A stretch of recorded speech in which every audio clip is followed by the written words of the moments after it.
Good evening, Who Dat Nation, and happy Wednesday to you all in the Bayou Blitz family. I hope everybody is doing well out there. We're approaching mid-July, midsummer weather that I like, frankly, that I love. But I hope everybody is having a good summer out there. With all that said, we are your Bayou Blitz co-hosts, as always. My name is Bob Rose, at least when it's convenient to me, and his name is Brendan Boylan. As far as I know, it's pretty much convenient always, but on that note, happy Wednesday, Brendan. Happy Wednesday. It's getting a little too warm for me. I'm not going to lie down here. It's been in the hundreds lately. I think also here in the South, and especially for, I'd say 90% of our viewers who live in the Gulf Coast region, it's the humidity that really gets you.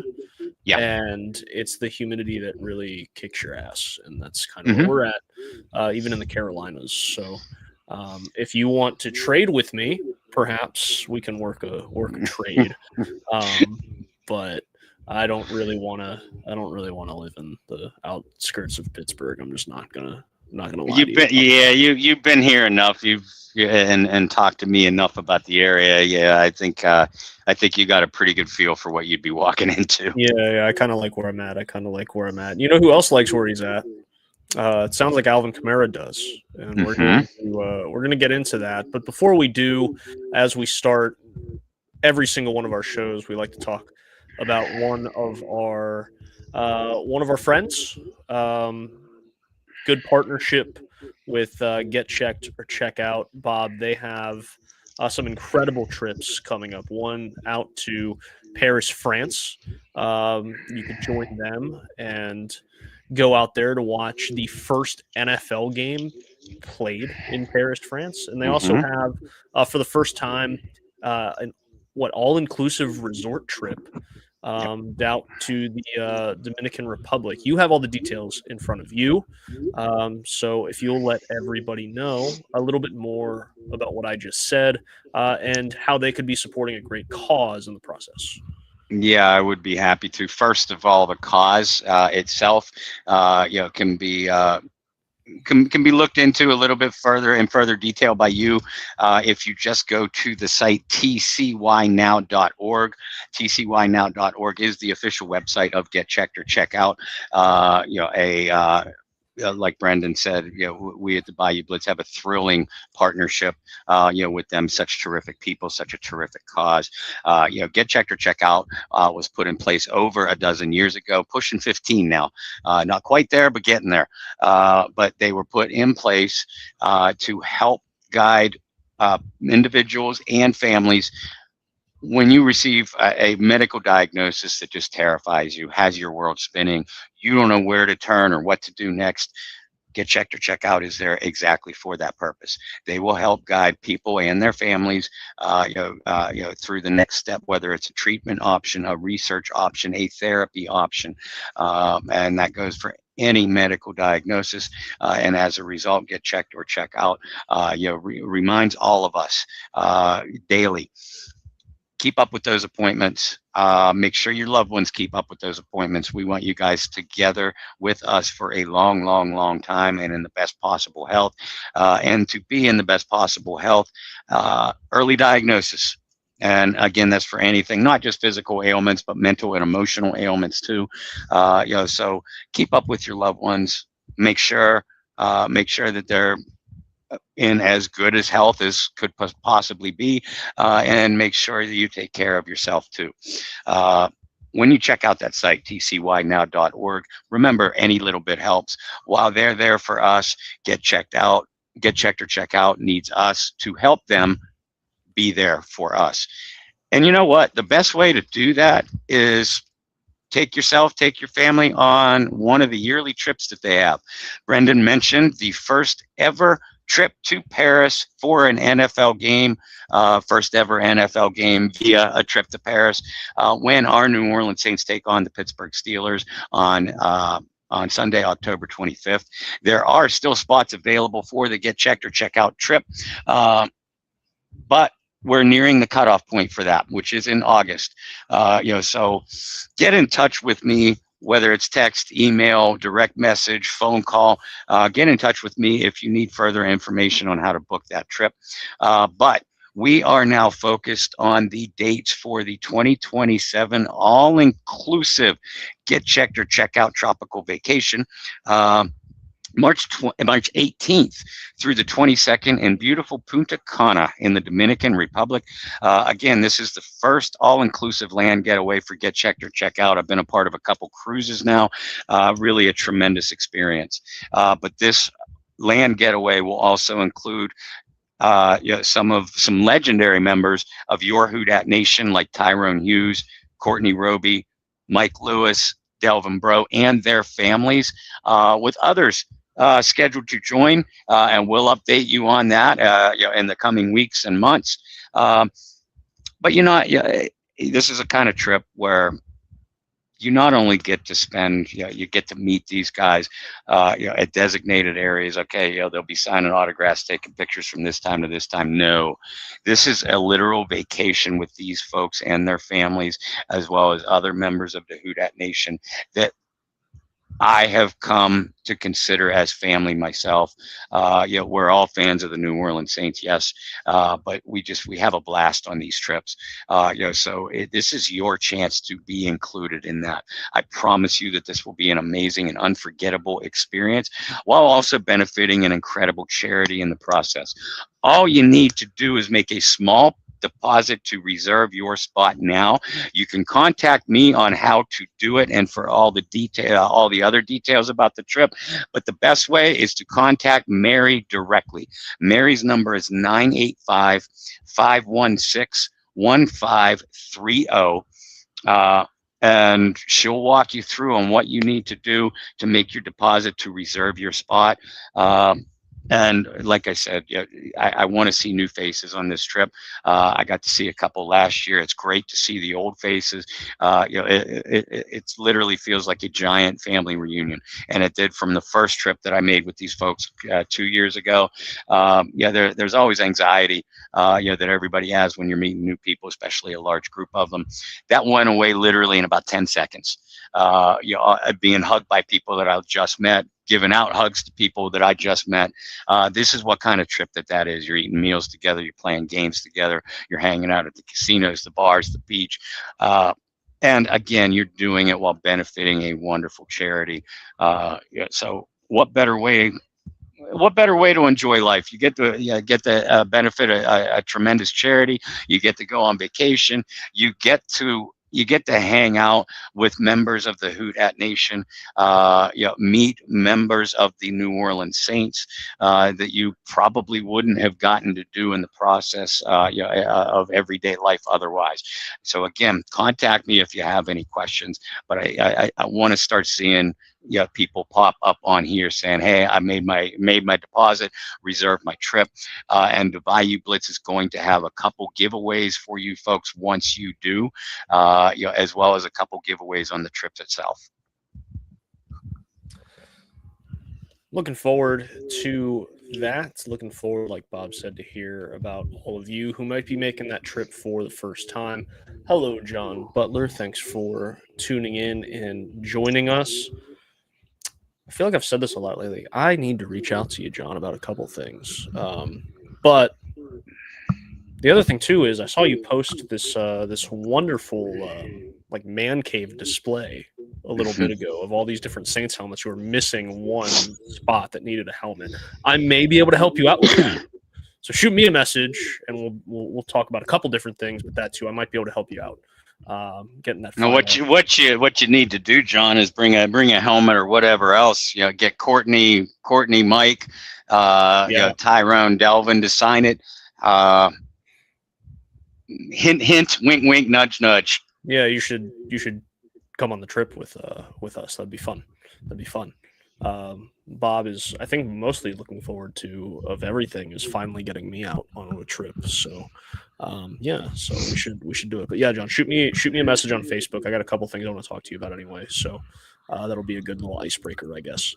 All right, let's dive into. We kind of teased Alvin Kamara. Looks like he likes where he's at. He's going to be staying around. Bob, he restructured his deal today. That was announced on Toronto Armstead's podcast. Very normal.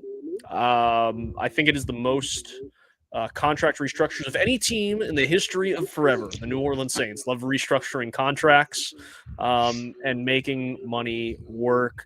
It doesn't come as a surprise that there's some restructures. Remember, Alvin actually signed an extension just a little under a year ago. Maybe it was a little over a year ago, but somewhere around a year ago, he signed a 2-year extension.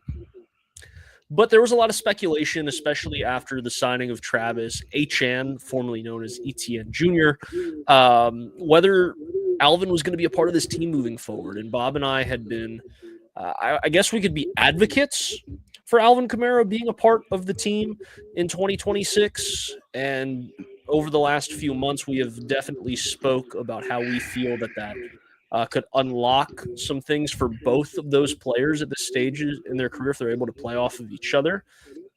Obviously, Alvin also made some splash headlines by showing up to voluntary OTAs for the first time like ever. But now we have a little bit more of a clear cut. Hey, Alvin is going to be on this team in 2026. We don't know anything past that. Contract details have not been released at this point. But Bob, what is your takeaways from the news today that Kamara has restructured his contract and because of that looks like he will be a Saint in 2026? Well, I mean, first of all, yeah, it is technically breaking news. But if you folks have listened to or read our works, Brendan and mine, we told you so, we told you so, we told you so, that Alvin was just not going anywhere, at least for 2026. And this deal, I'm not going to say made it official because in my mind it was always official. But what it is, and keeping in mind, like Brendan said, we do not have the specific details of the redone deal. But I gotta believe that it's going to make it easier. If the two parties, Alvin Kamara and the New Orleans Saints, if the two parties do choose to part ways after this season, whether it's a Kamara retirement, whether he wants to try free agency or whatever the case is, I got to believe that the financial workups of the new contract will make it easier on the Saints, without screwing Kamara out of money. And we at the Saints Wire, we are certainly going to keep you updated, whether it's something I write, or John Sigler or one of the other outstanding writers, that Sig has working for him at Saints Wire. And obviously Ross Jackson, Nick Underhill, always on top of things too. Any and all of us will keep you posted as we find out the contractual details. But again, Brendan and I never believed that Kamara was going to go anywhere. We had to talk about it, of course, because it was news. We talked about it way too damn much, Bob. We did. Way too much. Yeah, we did, for something that we knew was not going to happen. But I mean, that's sometimes the nature of the business.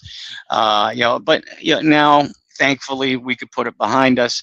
As you said, Brendan, Kamara showed up, at voluntary OTA workouts for honestly, it was the first time since 2018, his second year in the league. And he didn't do that to cause any waves or anything like that. I believe that Alvin Kamara is ready to go.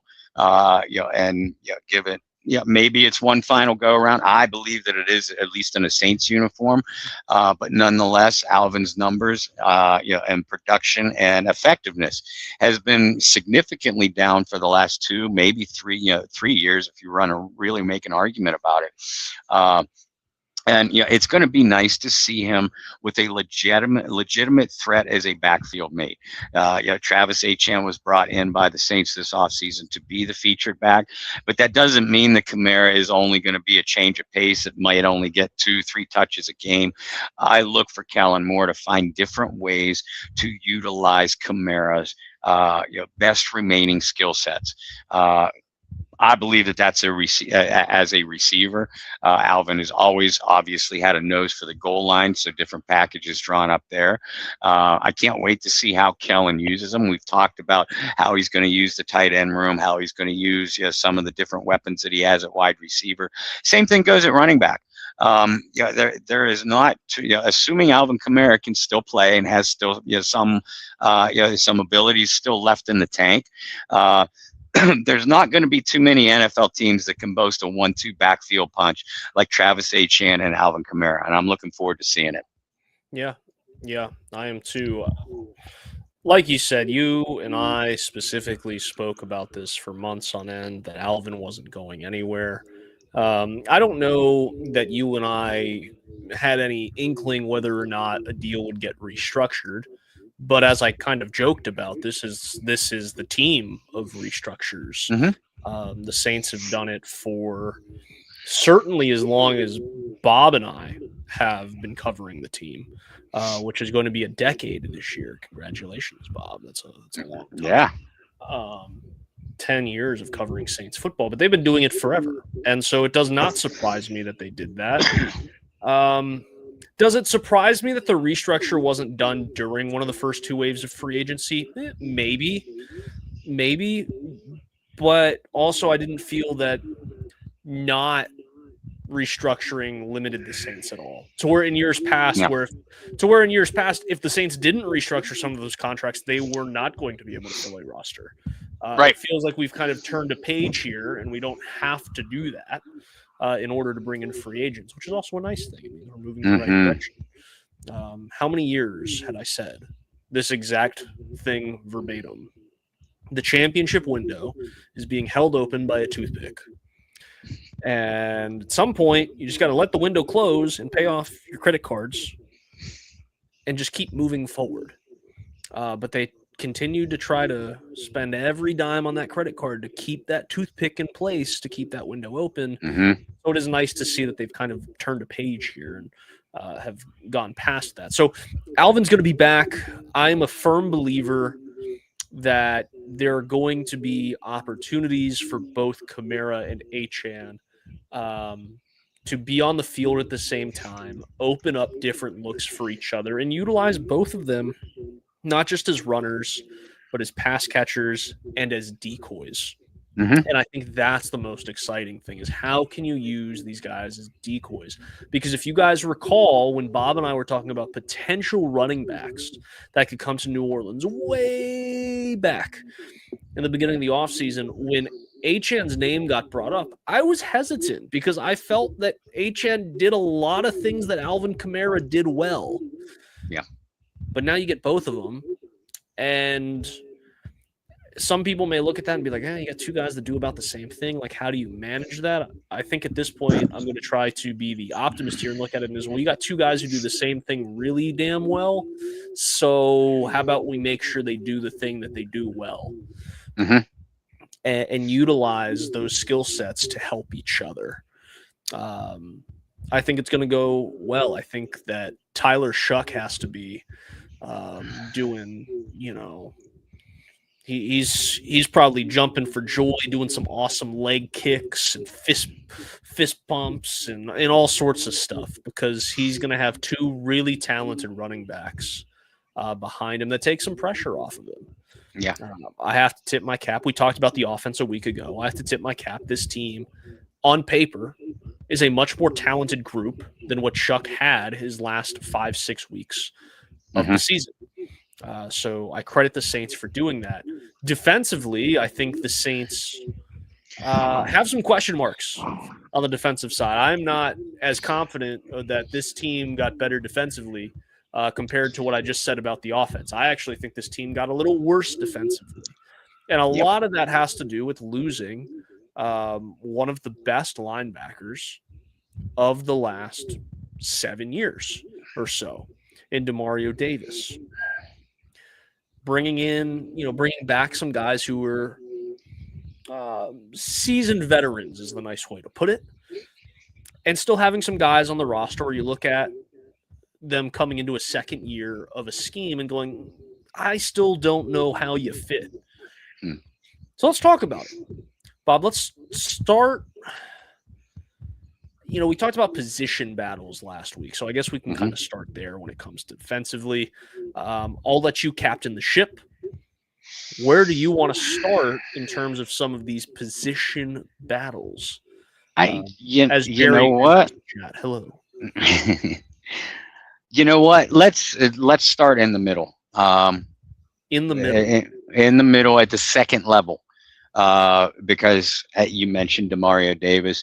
In my opinion, Demario Davis, yeah, he might have lost a half step, maybe even a full step, but he certainly made up.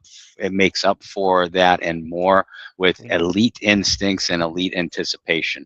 So I don't think any defensive unit can be better when you lose into Mario Davis. Now, I applaud the Saints for moving decisively to replace him with Caden Ellis, a pretty damn good player in his own right. And listen, nobody expects Caden Ellis to be the next Mario Davis or anything like that. But yeah, I don't think that there's any question that that Caden is going to have the green dot.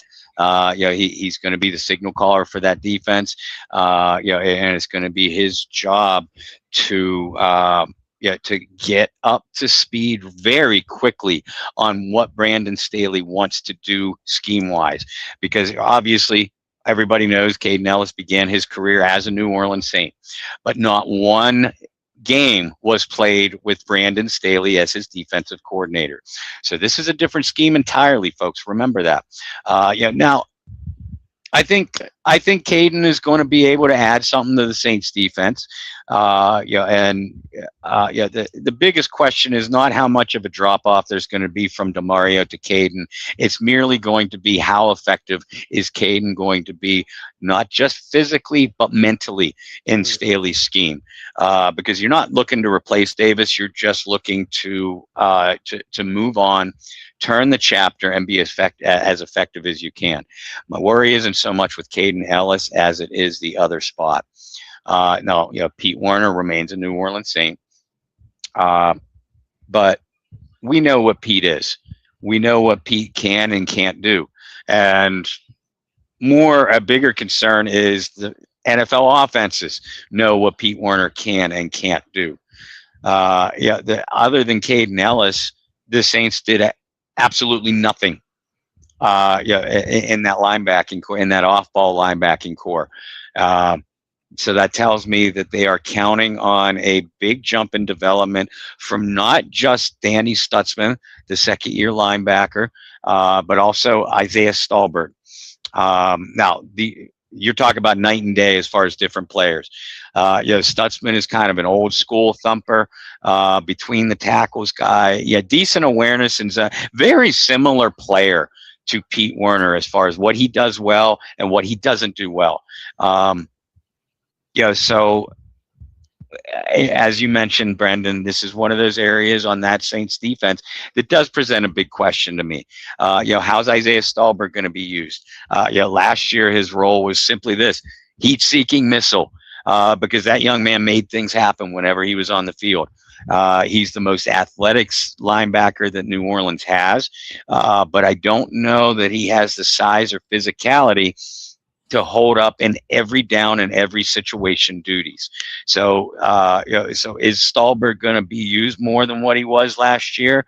Is Stutzman going to start to take away more snaps from Pete Werner like we saw down the stretch? And if so, how effective is that defense going to be? How effective is that unit going to be in open space?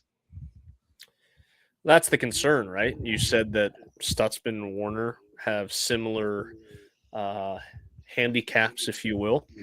And I think that's the biggest one, right? I go back all the way to when Pete Werner was drafted, and that was your biggest fear and your biggest knock on him on draft day was like, this guy is not good in space. Which for a while, in some ways was okay because Demario Davis was such a good linebacker in space and was so good in coverage. You could kind of mask some of the inconsistencies of Pete Werner in space. Well, that's not the case now, and I don't think it was last year either. Like you said, Demario lost a step, maybe half a step, maybe a step. But, Father Time loses to no one.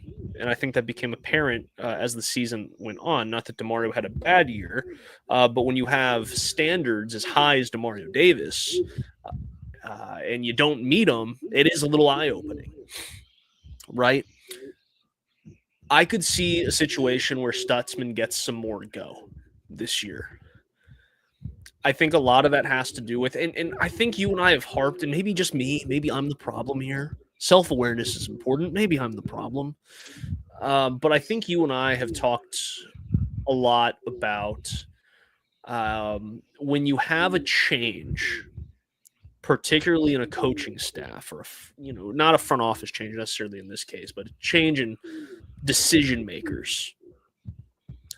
A lot of times it's the guys that they draft or the guys that they sign that are going to have a much longer leash than the guys that they didn't.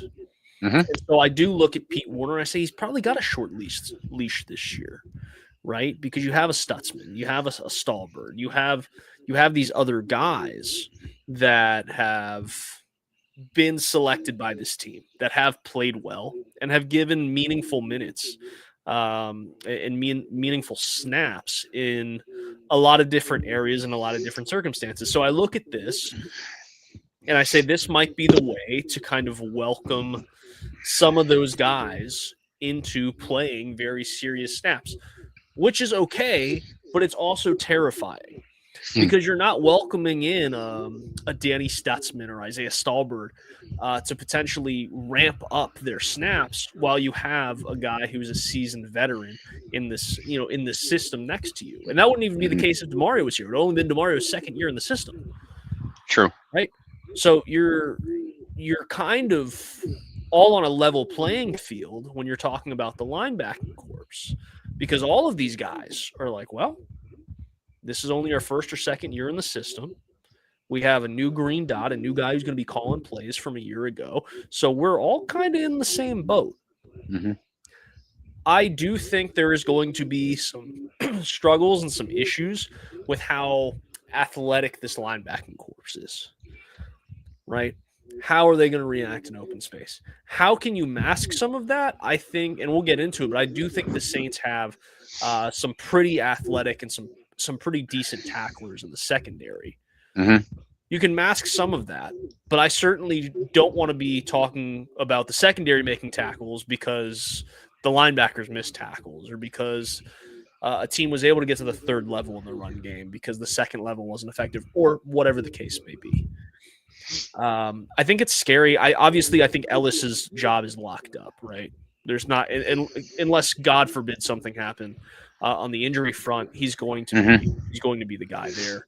But I think this is the most pressure that Pete Werner is going to have had to this point in his career. And this is a guy who we've talked about a lot, and I mean a lot over the last few years of having pressure. And to his credit, he's fought off, whomever has been brought in to, not compete for the job directly, but give him a little nudge, give him a little motivation. But I do think this is a situation where this is probably the most he's felt in quite a while. Yeah, and listen, and you kind of teased it a minute ago. Brandon Staley plays a lot more zone-oriented concepts than what Dennis Allen ever did. So that is a way to mask your athletic deficiencies at linebacker, because you're not asking any of these linebackers to go cover a slot receiver or a tight end or a running back coming out of the backfield all over the field. So coverage wise, that does mask it a little bit, but you still have to have good awareness, good reaction, and good instincts in zone. And I've always had an issue with Pete Werner when it came to that. It's more than just lack of athleticism in the open field. You can make up for that with good instincts and good anticipation. Caden Ellis is not the most fleet of foot athlete either, but he's been a solid player in zones. So if Stutzman does indeed sort of start to take over that spot from Werner, how Stutzman instinctually in zones. Is Isaiah Stallbird, going to be used more in zone coverage roles? Last year when he was brought in, he was used a lot of times as a blitzer. And again, very disruptive in the limited snaps that he did play. But if you expand Stallbird's role, it's got to be expanded into more coverage concepts too. So that is a way to mask some of your athletic deficiencies at a position, but you still have to be fast, sideline to sideline. Keep those runners from getting to the edge. Go get the quarterback when they break containment from an initial pass rush. So that's also where a big question mark lies. Absolutely.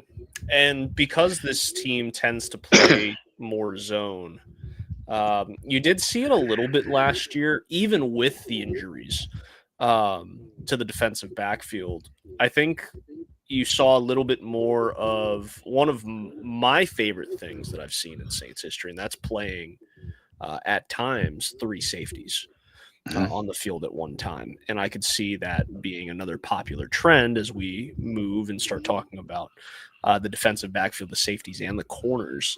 Bob, let's start with the corners, right? This was a young group at the end of last year with Riley and McKinstry. And I think McKinstry really turned it on at the end of the year after struggling at times early in his sophomore campaign. And I look at Quincy Riley and getting more opportunity later in the year. I think it was a little eye-popping. Now, you go back and you see some of the quarterbacks they were facing at that time of the year, and there's got to be a grain of salt, but it's still NFL talent. And I don't think this is a fool's gold situation where you look at it and go, oh, the corners played really well, but they were playing, guys who aren't going to be in the league next year or something like that. I think you saw a lot of promise and a lot of potential, 2 P words that are very scary in sports. But both of those guys, all of a sudden, it went from defensive back being a position of great concern to going, hey, we might have a little something here. So let's talk about those guys for a little bit and what you expect out of a defensive backfield that has been turned on its head really over the last, 2 or 3 years. This has been a team that went from Marshawn Lattimore and Paulson Adebo and Alontae Taylor to all of a sudden, none of those guys are here. And the reins have been handed over to a much younger group, which again often happens when you bring in a new staff and new decision makers. But you went from 3 guys that were quality NFL starters. And in some cases, you could make the argument, potential Pro Bowlers at the position, to a guy that you drafted who had a first-round grade that somehow slipped into the second round, Kool-Aid McKinstry. And then a guy in Quincy Riley that a lot of people were scratching their head when the Saints made the selection. So your thoughts on this young group and what they could be, not just this year, but for years to come? Well, I'm excited to see this group. And I know a lot of people were hoping, and many even projected the Saints to target a cornerback early in the NFL draft. Well, they didn't. They waited till the 7th round to grab one. And as I always say, when you get to especially the 6th and 7th round, all you're trying to do is fill special teams roles. Maybe you find fool's gold, but that's not not fool's gold. Maybe you find a diamond in the rough, but that's not why you make the pick. The Shannon Sharps, Terrell Davises, Tom Brady's, Marcus Colstons of the world. There's certainly an exception and a rarity rather than a rule. So they did not draft TJ Hall in the 7th round, thinking he's going to be a big part of our defense this year. Trust me, that's just not how coaches think when they make 6th and 7th round picks. But very simply, Kool-Aid McKinstry is expected to step up into the role of being an unquestioned number 1 cornerback on this team. And I know a lot of people were down on Kool-Aid, for his rough start last year.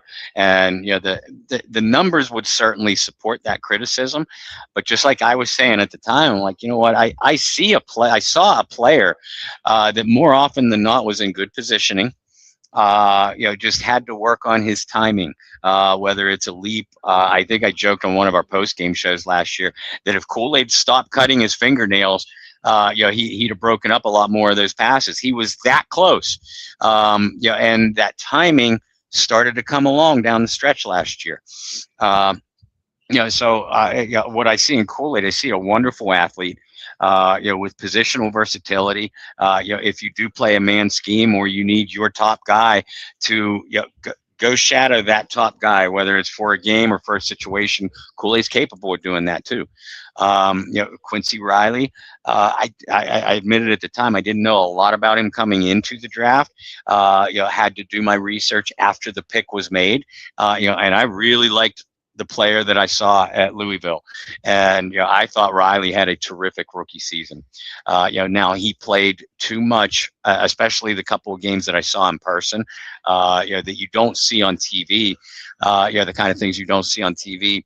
I thought Quincy more often than not gave too much cushion, too much respect to some of the NFL receivers that he was facing. That has to be changed. He has to be a little bit more aggressive, especially at the snap.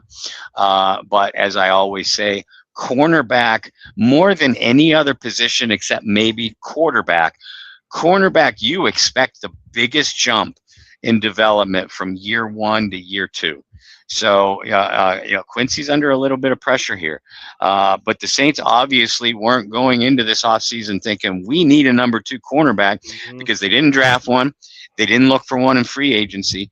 They signed Martin Emerson. I don't remember, Brendan, if they signed Emerson just before the draft or after the draft was concluded. Excuse me. But whenever they did sign him, it obviously wasn't a targeted signing. In other words, it did not happen early in free agency. So in other words, they weren't signing Emerson with the thought process of he's going to be our number 2, or he is at least going to compete for our number 2. Now, the Saints clearly went into this offseason believing Kool-Aid McKinstry, Quincy Riley are our cornerbacks. We need depth. With depth, you had Isaac Yiadom on the roster. You brought in Beanie Bishop, from the Steelers, who's suspended for the first 4 games, but he could be a factor. And obviously, you drafted T.J. Hall. Of that group, the one I'm most excited to see is Martin Emerson, who was a terrific cornerback, folks, for the Cleveland Browns before he got a leg injury last year that cost him his season. Emerson actually has the skills to push for a number 2 spot, but at the very least, if he's healthy, and I hope he is, if he's healthy, you have a legitimate top 3 cornerback trio here, that can go head to head with any receiving core that they face.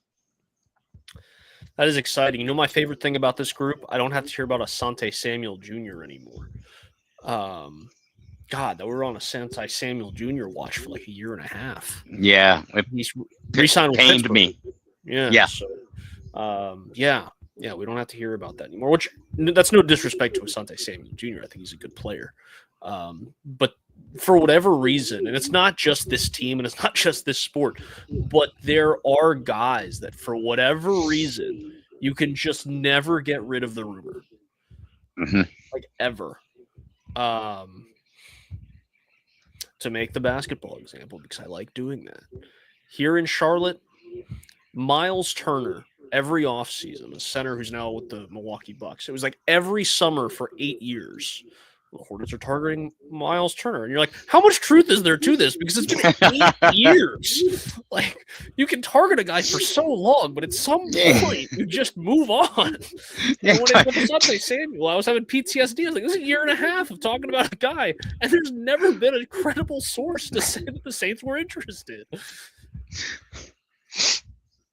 So I'm happy that is over, because I was starting to get PTSD. I'm glad they pleased you. Oh my God. The other one too in Charlotte has always been Russell Westbrook. It's happened, and it happened again this year. And I had PTSD for the 15th straight year of like the Hornets could be looking at Russell Westbrook. I'm like, oh my God. So yeah, I'm glad I don't have to hear about Asante Samuel Jr. anymore. But now what's naturally going to happen? There's going to be another guy that I'm going to have to talk about for 2 or 3 years as like potential New Orleans Saint, or this guy has New Orleans Saints written all over him, and it's going to be really, really annoying. Well, yeah, this offseason I've had my fill of the Keenan Allen. Yeah, Brandon Staley's going to be interested in Keenan Allen. Yeah, please stop. And you're like, no, they're not. But that's what, and the crazy part about that is it always starts from just like some random like. I think we talked about this like 2 weeks ago. Like it always starts from a random Bleacher Report like mock trade or like one free agent that fits every team. And there's like no credibility to it. It's just somebody who's like, yeah, like, you know, it'd be cool. It'd be cool to see this guy go on this team, which, you know, there's nothing wrong with writing things like that as long as you write it that way. Yeah, look, and we write it too. I'm certainly guilty of doing it, even with Keenan Allen. When I break down, I do it in the draft. I do it in free agency. I've done it every year. That I've covered the Saints. When I write about multiple players, and I will. I'll target available free agents at wide receiver that could fit the New Orleans Saints, and then I'll typically write a couple sentences or a paragraph or so about each player. And when you are talking about a Keenan Allen or a Asante Samuel, you do have to bring up the fact that all right, they have played for a Brandon Staley. Samuel was drafted by Staley. They have played for a Kellen Moore. Et cetera, et cetera. But you don't Brendan, I know this is your biggest complaint. You don't, if you have journalistic integrity, you don't twist it into something that makes you sound like you have sources telling you that the Saints are interested. No, it's just a possible connection and a potential target. That's it. But it always starts like that. Let's talk about the other part of the defensive backfield before we. Yeah, I'm watching the clock. We might actually have to do edge rushers and the big uglies as next week's show. Yeah, exactly. So let's talk about. Unless you want to do the big uglies now. You know what? No, let's stay in the secondary. Okay, because start next week. Yep. Okay, yeah, we can do. Yeah, we could do big uglies and the pretty boys on the edge. Yeah, well, that's definitely a talking point. I think that is going to be a longer talking point. So, safety, right? It's been weird for over a year. I feel like that makes a good T-shirt on Bourbon Street. It's been weird for over a year. Yeah, but it's been weird for over a year, and I think a lot of it had to do with the very sudden retirement of Tyrann Mathieu. And which to us it wasn't sudden, or to us it was sudden. I'm sure for the team it wasn't sudden. I'm sure those conversations happened, but it did seem like the Saints were really struggling and scrambling to try to find someone who could play that role. And once they did, injury. I was going to say I'll stop you right there. You're struggling to find someone, not in my opinion, because I remember I was actually at the beach. When I jumped in with you and Alan on the Bayou Blitz, because Mathieu retired, and within 24 hours they had signed Julian Blackmon, who I love that signing. But like you said, we never really got to see what Blackmon could do because he got injured week 1 or week 2, whichever it was early on. It was week 1, I believe. Yeah, I don't think he even finished the game week 1. Yeah. So that was that. And then it was a scramble. It was. All right. But what that gave us was more opportunities, more early opportunities for Jonas Sanker. And I thought Sanker played very well. Especially early on. Now, later he was exposed a little bit for some of the struggles, some of the deficiencies in his game. From reaching back at Virginia, some that I wrote about in my scouting report. But I thought the good part about Blackmon going down, the bad part about Blackmon going down, you lose a really talented player and you're forced to play Jordan Howden more than what any team should be forced to do. But it also allowed you to push Sanker into the lineup more often. So he is coming into year 2, with basically a full season of experience under his belt, but he's going to be asked to do some different things now. Yeah, and I kind of teased that earlier too with those 3 3 safety looks that the Saints could play. And I think that's an exciting thing too, because the one thing that you and I both liked about Sanker when the pick came through, and I remember that draft well because we had Ty on with us as Shador continued to slip. But the one thing that we both liked about Sanker was we felt like he had a real versatility to him and could do a lot of things well. Play a little bit more of like a joker safety role, a guy who could play up in the box, be sneaky. And remember, I mean, this is like historically the Saints have had a guy that can do that. I look at a guy like, maybe this isn't the best example, but you look at a guy like Malcolm Jenkins who came in as a corner and then converted to safety and could play in the box and do a handful of different things. I look at Jonas Sanker in a similar light of, hey, this guy could do a lot of different things defensively, and you could scheme some really creative things for him. And so I think that's where he can really shine. And I think when you don't have the pressure of all of that, I think that he's going to do well. Yeah, essentially Sanker is taking over the Alontae Taylor role, or at least he's being given the first shot at it. Right. Now, and I don't necessarily expect Sanker to be. I mean, Taylor was really explosive off the edge.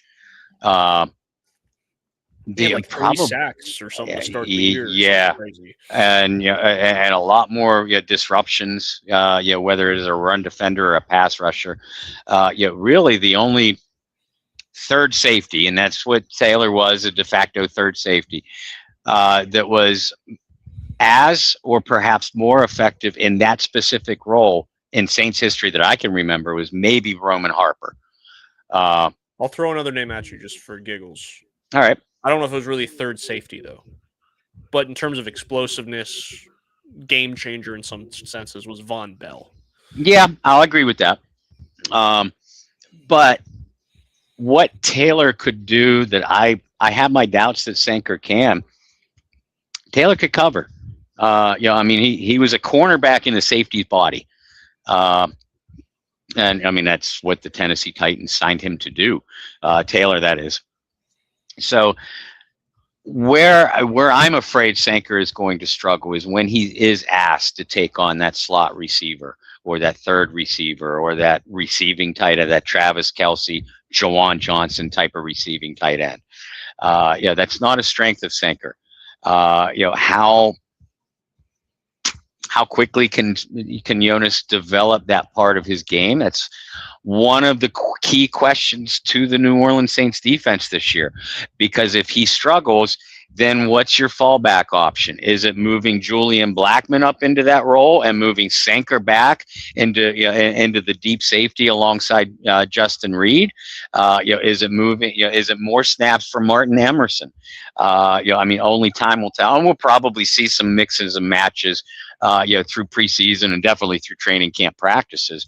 But yeah, I'm interested to see how Sanker develops into this new role, because if he struggles in it, that's going to have a trickle down effect. Does that force you to use Quincy Riley more in the Alontae Taylor role, taking away from his abilities as a boundary corner? And if that happens, is Martin Emerson fully healthy? Because if he is, all right, that's not a fallback option. That's not a bad fallback option.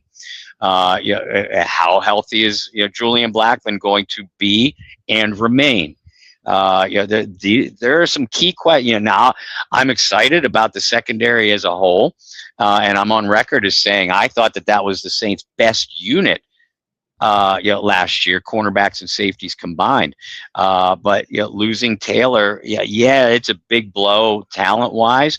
But it is a bigger blow chess piece-wise. And by the way, and I have to sneak this in, we being the Saints need a bigger year from Justin Reed. I thought Justin played below expectations last year when he was brought in. Now he was another one that played far better at the end of the year than he did at the beginning. But I thought he looked a step off. The timing, the anticipation, and the playmaking was off for at least the first half, 2/3 of the year. So, with a full year in Staley's system now under Reed's belt, Reed needs to be the leader of that secondary. Not only emotional in the locker room, but the playmaking leader too. Just a note, because I had forgot, so I had to look it up. Blackman did come back on a 1-year contract, and it was a week 1 labrum tear for Blackman. The other thing that made me chuckle, just for all of you seasoned and polished NFL draft people, when I went to look up Julian Blackman, I automatically typed in Justin Blackman. Oh, I've done it. I can't tell you how many times. Whoa. Flashback. Justin Blackman was supposed to be really good. And that didn't work out. So, yeah. But see, and that's the interesting part of it, is you're going to have a Julian Blackman and a Justin Reed and a Jonas Sanker. So if you were to Madden that, throw that on a Madden team, you're like, that's not bad. Like, it's a pretty respectable group. But you got to hope that Reed, turns back the clock a little bit. You got to hope that Blackman recovers well from injury, which he's had a lot of time. I hope he does. He's still relatively young, and that Sanker makes the leap going into next year. We'll talk about the defensive line next week. I really want to talk about edge rushers. I think it's really interesting when you have Chase Young and Cam Jordan, Carl Granderson, Tyree Wilson. Like, you have options there for the first time in a long time. And again, this is all on paper. We've seen these flashes in the pan from Carl Granderson. Obviously, Chase Young had a really good year last year, but we've also seen the other side of Chase Young. How much does Cam Jordan still have in the tank? And are you going to strike gold by trading for a former top 10 pick that finally might come into his own? That's going to be a fun conversation. Also, shout out Brian Bresee, because I just love watching Brian Bresee play football. I'm excited to see how he fits again, because I kind of wrote him off a year ago. I'm like, I don't know how you fit here. Me too. And he proved me wrong. He can fit and play almost any defense. So that'll be a really fun conversation next week. But Bob, before we close out the show, I know you want to talk about our friends at Get Check, or check out once again, especially for the folks that missed the very beginning of our telecast. I do, but I don't want to forget something that we forgot last week. And you accidentally teased it a little bit when you mentioned Justin Blackman, and you said, "Oh God, what a talented player."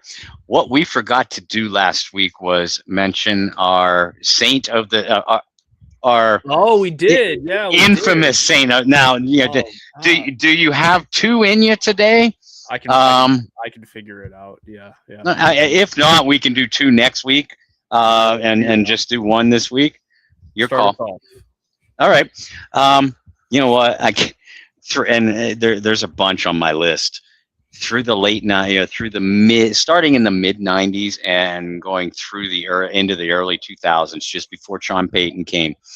The Saints were notorious for signing wide receivers that were borderline spectacular for other teams and did absolutely nothing as Saints. And there's a few that I'm going to mention in the coming weeks, but I'll limit it to 1. How about Haywood Jeffries? A multiple 1,000-yard receiver for the Houston Oilers, for the run and shoot Houston Oilers, the Warren Moon days. Jeffries was putting up Hall of Fame numbers. Houston, blew up. After the '93 year, blew it all up. Sent all these guys, scattering like shrapnel, through the league. And it took a couple years, but Haywood Jeffries eventually landed in New Orleans. But he landed with either a thud or a bounce right out. Haywood Jeffries did absolutely nothing as a New Orleans Saint. A highly forgettable tenure, other than the fact that you search through Saints history and you see the Saints had Haywood Jeffries, and like I said, he did absolutely nothing. So that's my Saint of the week. Saint of the week. Yeah, no, that's a good one. For me, who's not as polished, I didn't live through the 80s and early 90s Saints teams. I'll give you one of a guy that was on some just dreadful Saints defenses, but I thought he was going to be a lot better. And some of this isn't his fault. Actually, a lot of it's not his. Concussions are no one's fault. But I'm going to go with Damian Swann. I was really excited as a guy who was from Georgia. I was living in Georgia at the time. I saw a lot of Georgia Bulldog football. And a lot of those years in the early 2010s to the mid 2010s for Georgia. I mean, you're coming off of Matt Stafford was the late 2000s. No Sean Moreno was right there in like the 10s and the 11s. And some of those really talented Georgia teams. Aaron Murray was playing quarterback for the Bulldogs, and they were like the number one team in the country. So saw a lot of Georgia football, and I thought Damian Swann was going to be good. I mean, not spectacular, but I thought he was going to be a good, solid piece. And he lasted 1 year in New Orleans, maybe a year and a half, and concussions really ruined it for him. But those were just dreadful Saints defenses. Not as fun as the Jeffries pick by Bob, but that was one that really stood out to me, and just being like, wow, like that went south really quick. Now, given he was a round pick, but still, it was one of those guys that myself was excited, like, oh, okay, I got to see this guy play a lot of football. He's going to be serviceable. It was bad. It was bad. Yeah, it was. I remember Swann being drafted, and I felt the same way. I said this kid's gonna be a good player, and that was back in the Greenbrier training camp days. As I say often, I went all 3 years. And 2 of those 3 years, I was down there for the majority of training camp. And I was really excited to see to see Swann in action. But then, like you said, he had typical rookie struggles that you get, especially at cornerback, at defensive back. But then, before we really got to see whether he'd ever turn the corner, concussions failed him, and a couple serious ones too. If I'm not mistaken, first or second year, he had to actually be carted off the field, with one of those concussions. So, I mean, and I hope, that it didn't have long-term negative effects on his health. But yeah, I mean, some of these guys, whether free agents, trades, draft picks, sometimes they weren't necessarily halted by a lack of talent or effort. Sometimes injuries did the trick. I'll give you one more just for fun. All right. And this one wasn't a guy who necessarily sucked, but it was a guy that I was always waiting for more from. And I blame Sean Payton for a lot of it, because Sean Payton had his guys, he talked up. Every year you'd be doing articles like this is the guy to watch this year. Tavares Cadet was a guy that I felt like Sean Payton continuously talked about as being a guy that was going to be very utilized and useful in the offense. And every year I went into, this is going to be the year of Tavares Cadet. And he tried. he tried to use him. And it wasn't good. Fine. I mean, Cadet probably played, I don't know how many years do you think Tavares Cadet played? 3? 3 or 4, yeah. In New Orleans, 12 to 14 in New Orleans, and then came back in 15. So, yeah, I mean, his best year was it feels like 14. Yeah. He made some, maybe it was 15. That he made some plays. But anyway, that was a guy that like continuously was talked about as like, this guy's going to be utilized in our offense. This guy's going to be utilized in our offense. This guy's going to be utilized in our offense. And it just kind of fell flat on the face. Now, there's been other running backs that have been brought in. Bob likes to talk about CJ Spiller all the time as being a huge disappointment for him. But I look at Tavares Cadet, and it's annoying because, respectfully to Tavares Cadet, I would have never had Tavares Cadet on my radar as an undrafted guy. But it was the fact that he was continuously talked about by the coaching staff. Mm-hmm. And so you have these unrealistically high expectations for a guy because the coaching staff spoke so highly about him, and he just never lived up to those ridiculously overhyped expectations that no one really set on him outside of the coaching staff. Right. And so that's my pick of the week of just being like, it didn't work, and it's not because he didn't try. It was just it didn't work. And then you go back and you watch his college tape. There's nothing that was really impressive in college either. And I don't know why or how this ended up being a thing. But he went to New England too. I mean, Belichick. He did. Tried. Yeah. I think that and don't get me wrong, I love Sean Payton as a coach, as a person. I miss him in New Orleans, but Sean often, is he? And I always say great coaches have to have great egos, but sometimes that big ego, can get in your own way. Sean loved to prove people wrong. And the best way to do that was take a guy that nobody else wanted and make him into a star. And fortunately / unfortunately, this ended up being a double-edged sword because, I mean, you had successes with undrafted guys like Lance Moore, Pierre Thomas, late round guys like Marcus Colston, Zach Strief, and I mean, the list goes on and on. Even Kyrie Robinson, Chris Ivory, Taysom Hill. So I mean, and that's great, and all those guys are Saints legends. But it felt like Sean was going out of his way to do that with an undrafted or a late round guy every single year. Yep. Lil Jordan Humphrey, Tavares Cadet. I know you love him, but Keith Kirkwood. Mm-hmm. Maybe, and this is what drove us crazy, especially about the wide receiver position. Marquez Callaway drove us crazy, especially at the wide receiver position. Nope, we got Drew Brees. I'm an offensive genius. I am going to make Michael Thomas and a cast of undrafted guys, the toast of the league. It didn't happen. But again, one of the reasons Sean was a great coach was because of that ego, but that ego also turned out to be a shortcoming of sorts.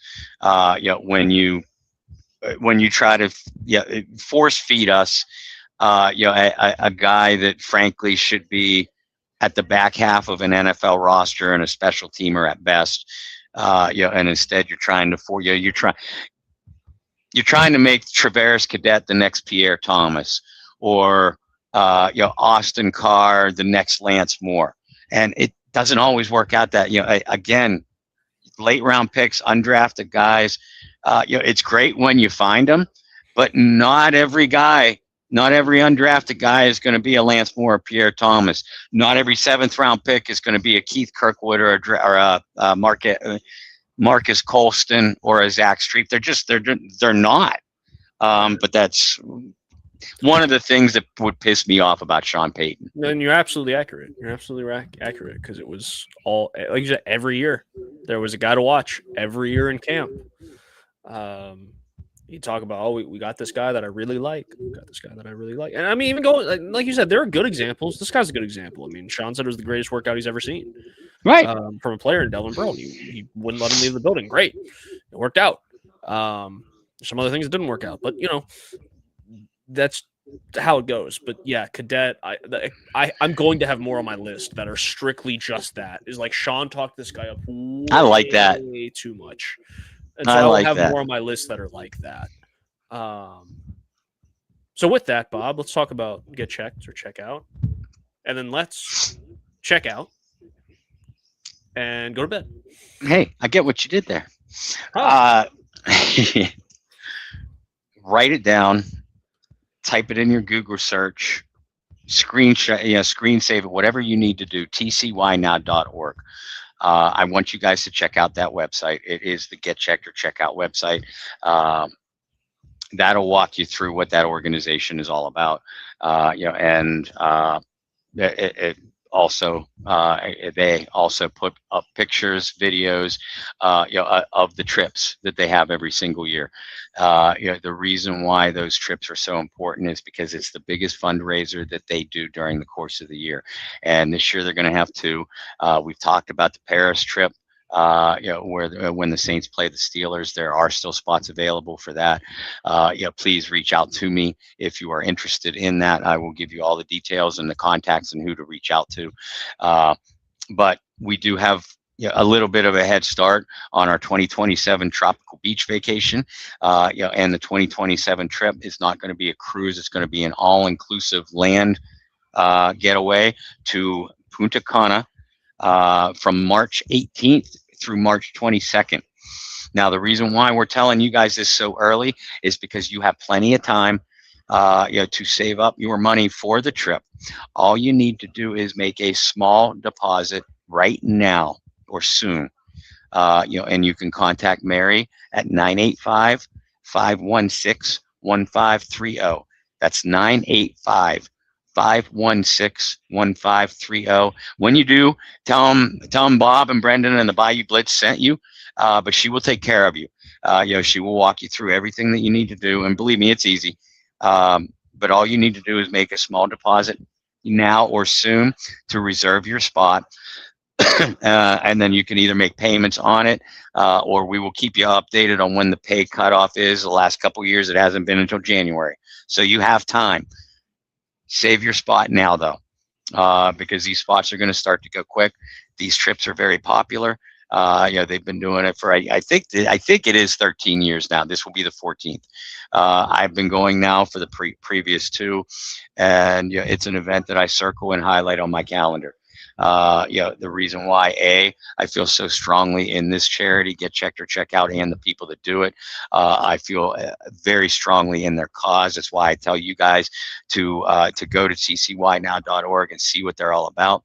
And I feel very strongly because it allows me to get, out of the Pittsburgh area and into my home, which is home away from home, which is the beach, but also catching up and hanging out with Saints legends. And I don't just mean the players. Yes, they are legends on and off the field, but you guys, all of you that go on your trips, these trips, all of you and your families. And it's such a blessing to spend the 4 or 5 days together, eating meals together, hanging out. We're getting to know each other, and just, you're creating lifetime memories. And if you have never gone on one of these trips, believe me, the first time you go, you will feel the same way. You will come away thinking, almost everybody has a yearly trip in mind. Oh, we like to go here, we like to go there. Sometimes it's a singular destination. Other times it's a beach vacation or a mountain vacation. This will be part of your yearly trips. Believe me, it will. And again, you get to benefit a great charity while doing so. Excited to make it happen. Excited to see some new faces. I know Bob is, and excited to finally meet some of you guys face to face. It's going to be a grand old time. It's right there on the bottom of the screen, tcynow.org. Bob, where can people follow you and all of your work? We have a new nickname for you. call you it. I haven't thrown it up here on your little box there, but we'll make it happen. The Saint of Rage, Bob Rose. We haven't seen Angry Bob in a while, but it will happen, especially as we get to football season. I know it will. So while you are still morphing into the Saint of Rage, where can people follow you and your work? Very easy. My social medias, Facebook, Bob Rose, Twitter at BobbyR2613. Don't forget, folks, we do have a Bayou Blitz Twitter page and a Bayou Blitz Facebook page. So if you aren't already a member, please do so.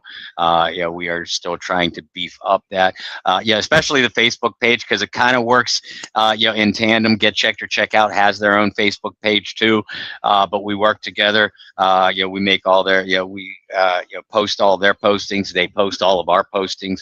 And as far as my written work, I do post all of my articles and our show links on my personal social medias, but you can follow all of us over at the Saints Wire. That's a USA Today publication, but Saints Wire is also on Facebook, also on Twitter, and Googleable.